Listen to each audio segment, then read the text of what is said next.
Hi ದೇವರು. ಇವತ್ತು ನಾನು ಬೆಳಗ್ಗೆ ಎದ್ದ ತಕ್ಷಣ ನಮ್ಮ ಬಾಸ್ಗೊಂದು ನಮಸ್ಕಾರ ಮಾಡಿ ಅಲ್ಲಿಂದ ಹೊರಟಿದ್ದು ನಾನು ಚಂದ್ರಾಯಪಟ್ಟಣದಿಂದ ಮುಂದೆ ಬಂದು ನಮ್ಮ ಅಚ್ಚನ ಮನೆ ಹತ್ರ ನೋಡಿದೆ.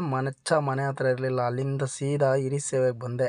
ಹಿರಿಸೇವೆಗೆ ಬಂದಾಗ ನಮ್ಮ ಹುಡುಗರು ಇಬ್ಬರು ಟೀ ಕೊಡಿಸಿದ್ರು, ಕುಡ್ದೆ. 25-26 ವರ್ಷ ಆಯ್ತು ನೀವು ಹುಟ್ಟಿ. ಈ ದೇಶಕ್ಕಾಗಿ ನೀವೇನ್ ಮಾಡಿದಿರಿ? ಒಂದು ಸಣ್ಣ ಎಳಪು, ಸಣ್ಣ ಸಹಾಯ, ನೋ ಚಾನ್ಸ್. ಕುಡ್ದಾಯ್ತು. ಅಲ್ಲಿಂದ ಮುಂದೆ ಬಂದು ನಾನು ಕಾರ್ ತಗೊಂಡು ಕಾರ್ ವಾಶ್ ಮಾಡಿ ತಿಮ್ಲಾಪುರದಲ್ಲಿ ನಾನು ನನ್ನ ಬಮ್ಮ ಇದ್ದ ಕಾರ್ ತೊಳೆದ್ವಿ. ಕಾರ್ ತೊಳೆದಾದ ತಕ್ಷಣ ಅಲ್ಲಿಂದ ಹೊರಟಿದ್ದೆ ನಾವು ನಮ್ಮ ಮಾವನ ಕರ್ಕೊಂಡು ಹಿರಿಸೇವೆ ಹಾಸ್ಪಿಟ್ಲಿಗೆ. ಯಾಕಪ್ಪ ಅಂತಂದರೆ ನಮ್ಮ ಮಾವಂಗೂ ನಮ್ಮ ಅತ್ತೆಗೂ ಹುಷಾರಿರಲಿಲ್ಲ. ಅವರಿಬ್ರು ಕರ್ಕೊಂಡು ಹಾಸ್ಪಿಟ್ಲಿಗೆ ಹೋಗಿ ನಮ್ಮ ಅತ್ತೆಗೆ ಇಂಜೆಕ್ಷನ್ ಮಾಡಿಸ್ಕೊಂಡು ಅಲ್ಲಿಂದ ಜ್ಯೂಸ್ ಕುಡಿಯೋಣ ಅಂದ್ಬಿಟ್ಟು ಫ್ರೂಟ್ ಜ್ಯೂಸ್ ಅಂಗಡಿಗೆ ಹೋದೋ.